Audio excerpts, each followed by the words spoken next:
Bienvenue dans l'émission Libérez vos talents qui encourage les personnes ordinaires à faire des choses extraordinaires.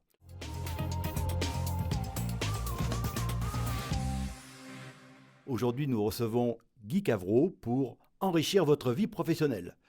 Bonjour Guy. Bonjour. Très content de te revoir parce qu'on a un projet commun. Euh, Comme tu le sais, aujourd'hui dans l'émission Libérez vos talents, on va aborder un parcours et puis en même temps on va rentrer à l'intérieur d'une planète. D'accord? Est-ce que tu pourrais te présenter en quelques mots, s'il te plaît? Alors donc Guy Cavreau, je travaille à l'Institut de recherche Jules Verne où j'ai en charge le transfert des technologies pour passer de la recherche au domaine appliqué des usines. Et donc j'ai un passé de 25 ans dans le domaine de l'industrie, à la fois dans l'ingénierie mais aussi dans les sciences humaines et sociales. J'ai notamment beaucoup travaillé sur l'acceptabilité des technologies par les utilisateurs lors d'une thèse que j'ai soutenue en 2012. Et depuis 5 ans, je suis plus dans le lien entre la recherche, faire des ponts entre la recherche et les applications des résultats de recherche. Donc tu dis une thèse, donc tu as un doctorat, je suppose? Voilà, un doctorat en sciences de gestion. Alors, Voilà. on tape haut, hein, vous voyez. Et tout ça dans la technologie, hein.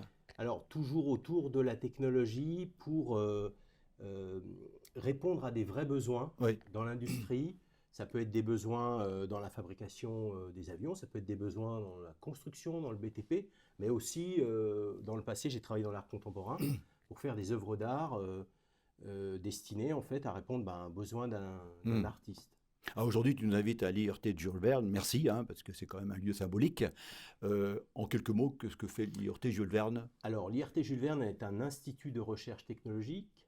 Nous sommes 150 environ, et notre travail consiste à réaliser des projets de recherche Hmm. de manière collaborative avec des utilisateurs finaux comme Airbus, Naval Group, etc., des entreprises qui vont fabriquer des machines ou des technologies, et puis nos chercheurs qui vont développer des connaissances et des savoir-faire nouveaux.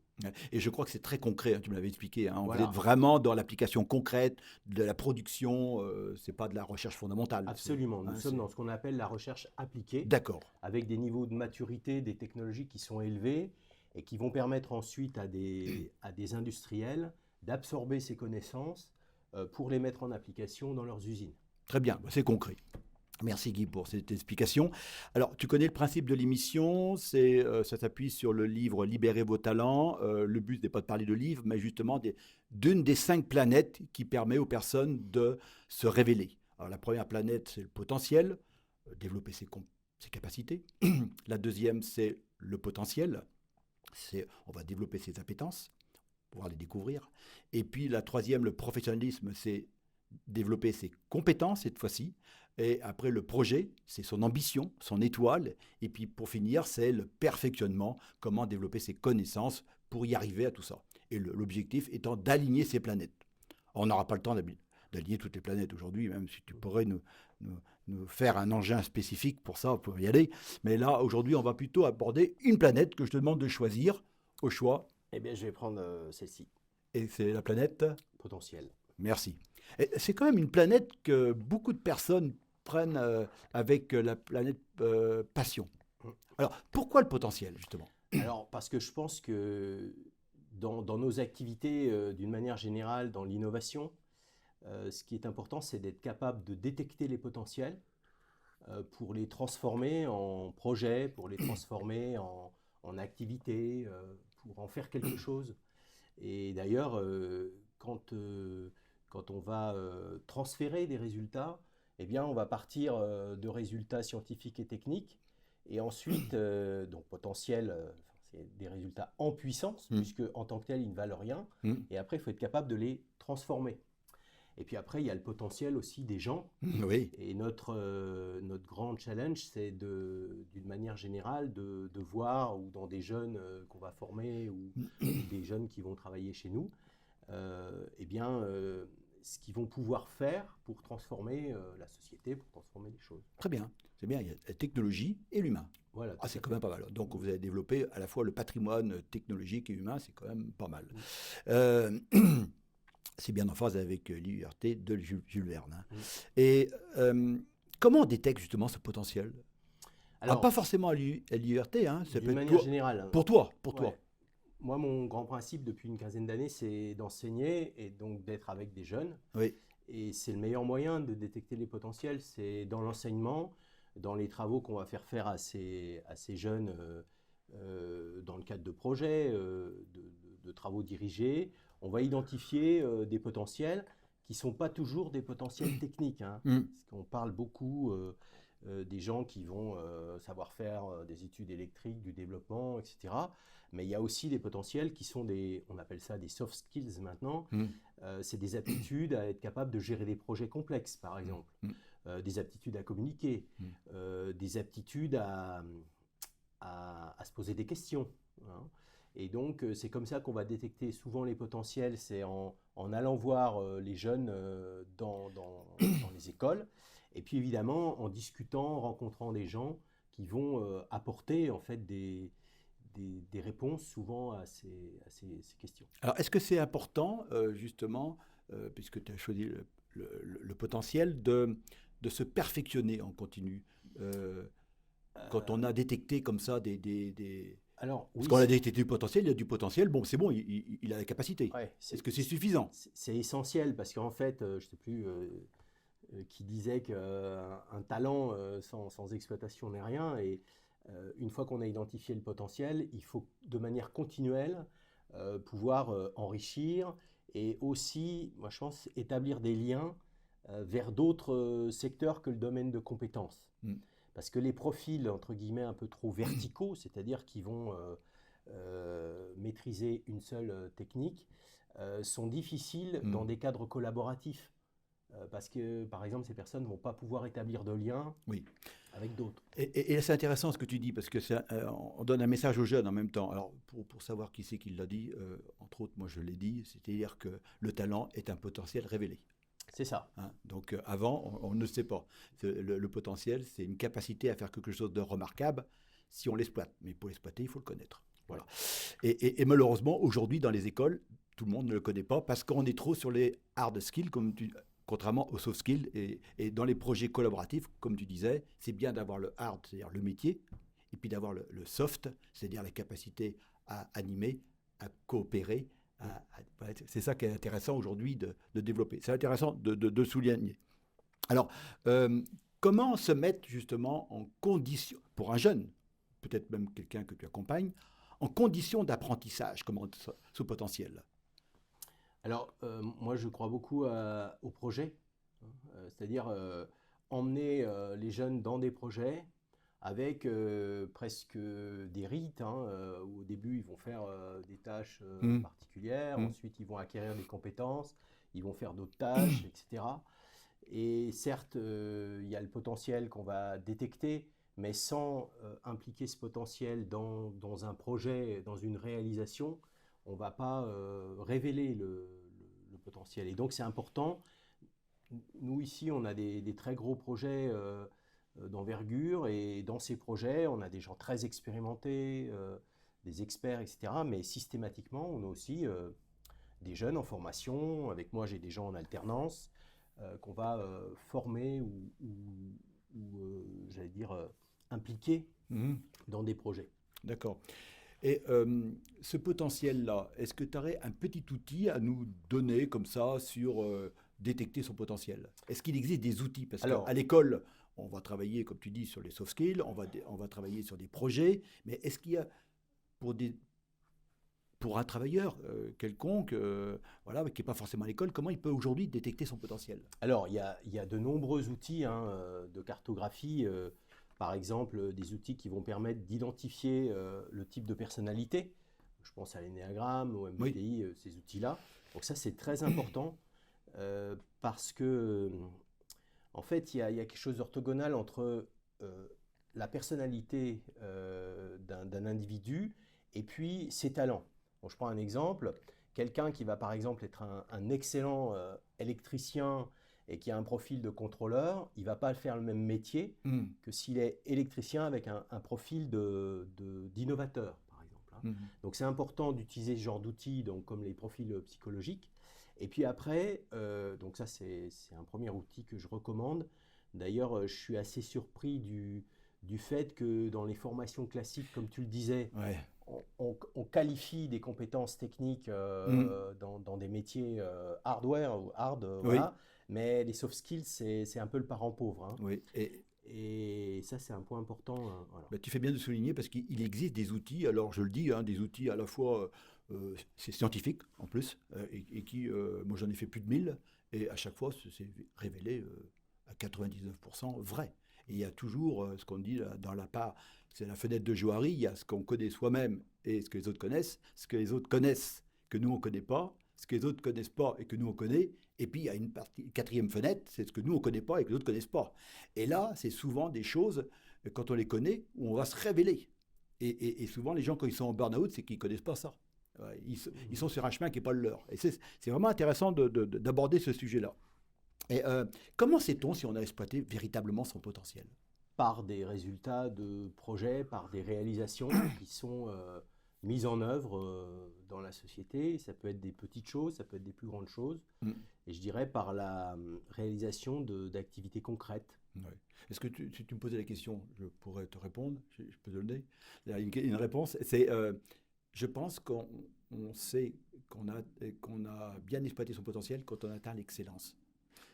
Oui. Alors, je dis tendre vers l'excellence, c'est-à-dire qu'on fait quelque chose avec facilité, plaisir, on ne voit pas le temps passer, et en même temps, on arrive avec des résultats, comme tu dis, voilà. Parce que quand on est en souffrance, je ne pense pas qu'on est sur son potentiel, quoi. Tout à fait. Hein. Donc, d'où l'intérêt, comme tu disais tout à l'heure, de bien connaître son potentiel avec des outils quelconques, quoi. Hein.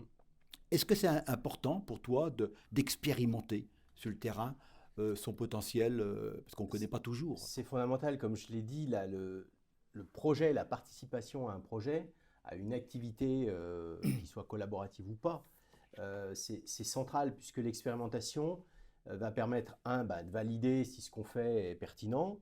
Et puis, si ce n'est pas pertinent, on recommence, on change des paramètres. C'est d'ailleurs un peu la culture de la recherche. Nous, dans la recherche, on a un grand travail d'expérimentation, c'est-à-dire qu'on pose des hypothèses, Oui. on les valide, on mesure, et puis après on recommence. Et donc cette expérimentation est centrale, dans la recherche.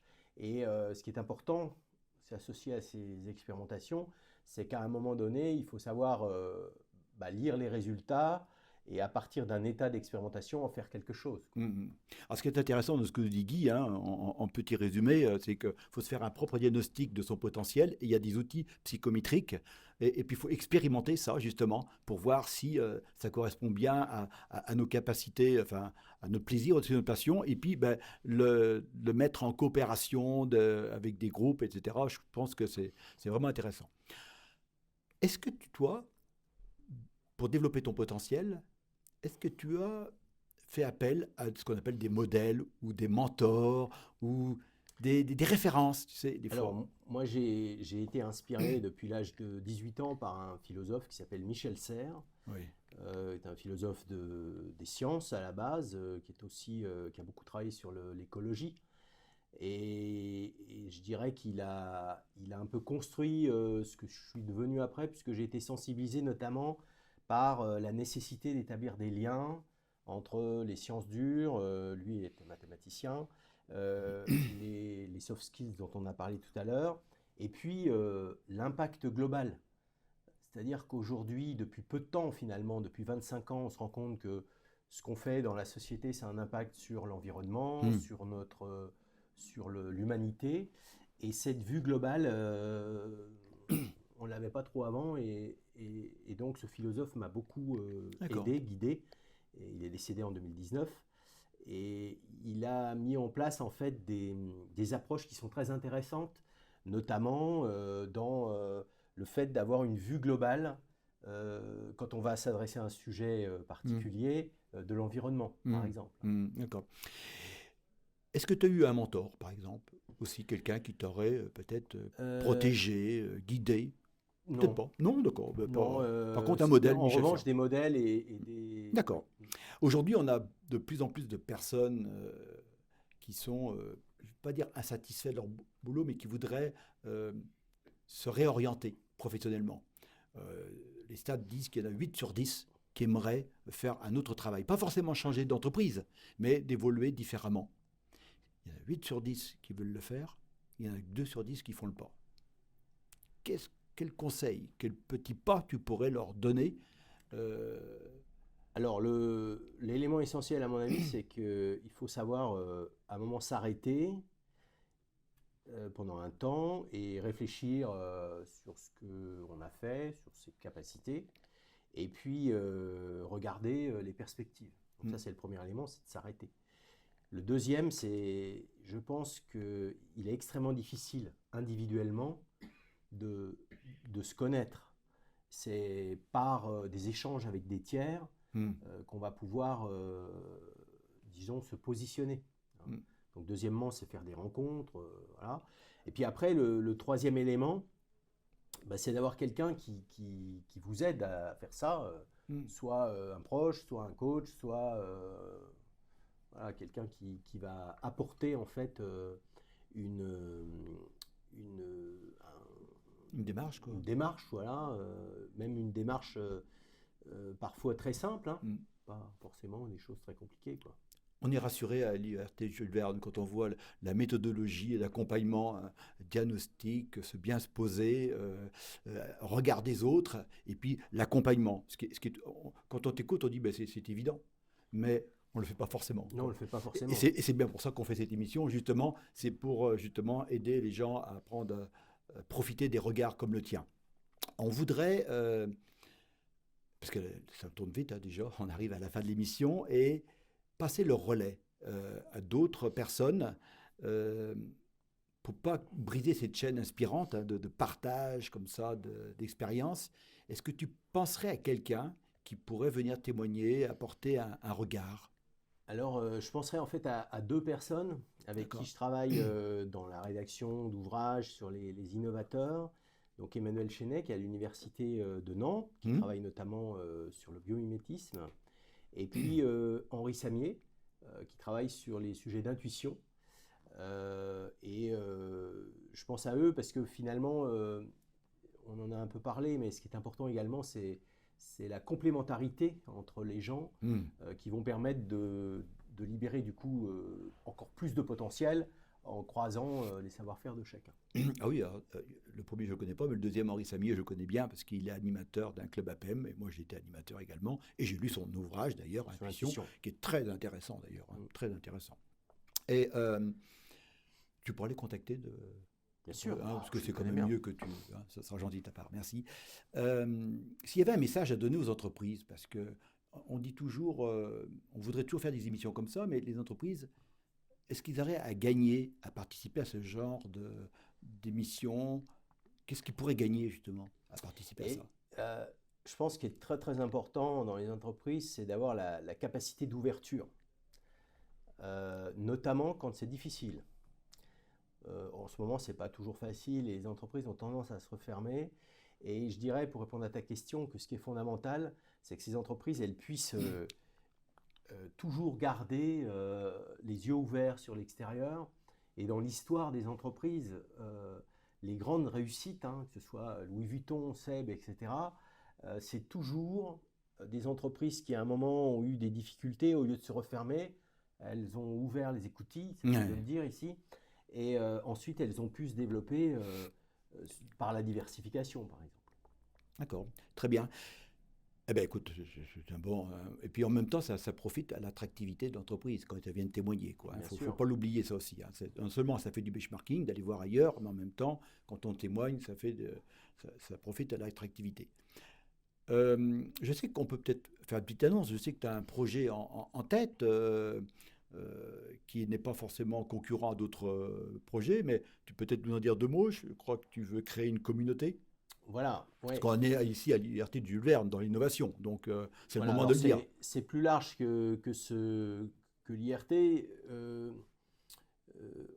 On s'est rendu compte, en discutant avec des collègues ou avec Emmanuel Chenet ou Henri Samier, du manque de liens entre des mondes.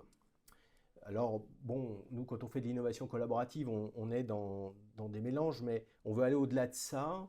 Et on veut organiser en fait une structure qui puisse permettre dans le domaine de l'industrie, mais pas que, hein, dans le domaine de la santé, Mm. à des personnes qui, a priori, ne se voient jamais, Mm. de pouvoir échanger autour de la notion d'évolution, de progrès. Et par exemple, faire des rencontres avec des personnes qui viennent du domaine médical, qui sont dans les hôpitaux, d'autres qui sont dans l'artisanat, d'autres qui sont dans l'industrie. Mm. Et aujourd'hui, on a des sociétés qui sont quand même pas mal en silo, et on aimerait pouvoir expérimenter, pour reprendre le mot de tout à l'heure, ces mises en relation, ces mises en lien. Alors, on ne sait pas ce qui va en sortir, mais en tout cas, on voit quand on en parle un fort intérêt des personnes de refaire des liens comme ça entre des C'est peut-être gens. le moment de faire l'annonce aux entreprises qui nous regardent, s'ils veulent participer à cette communauté d'innovation et progrès, si j'ai bien entendu les termes que tu veux utiliser, parce qu'on sera en même temps sur de l'innovation sociale, managériale, et pas que technologique. Voilà, Et c'est bien ce que j'ai cru comprendre. Hein. voilà, c'est ça, parce que l'innovation, c'est pas que des Oui, technologies, ça peut être c'est bien pour l'innovation ça. sociale. C'est bien pour ça que tu dis que c'est beaucoup plus large avec différents mondes et puis c'est pas en concurrence avec ce qui existe déjà, c'est complémentaire avec tous les technopoles etc. Donc Absolument. c'est sur quelque chose qui n'existe pas. Ben, c'est un beau projet. Voilà. J'espère qu'on aura l'occasion d'en reparler prochainement. Normalement 2025, début 2025. Superbe. Donc tous ceux qui nous entendent et qui voudraient participer à cette communauté, faire grandir leurs collaborateurs sur ces aspects d'innovation et progrès, au contraire, n'hésitez pas à participer. Et puis j'avais une autre annonce également à faire, c'est que côté IRT Jules Verne, on travaille sur l'explication de ce qu'est le transfert de technologie. Oui, Hein.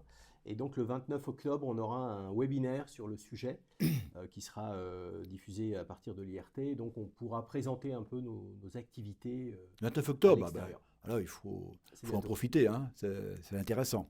Avec tout le message que tu viens de nous transmettre, participer. Merci hein, Guy, et merci à l'IRT de Jules Verne de nous avoir accueillis pour ce témoignage inspirant. Et puis je vais finir comme d'habitude avec la fameuse citation de Ralph Waldo Emerson, le philosophe américain. N'allez pas là où le chemin peut mener, allez où il n'y a pas de chemin et laissez une trace. Et je vous dis votre trace. Et à très bientôt pour une nouvelle trace inspirante. Merci Guy. Merci beaucoup. À bientôt.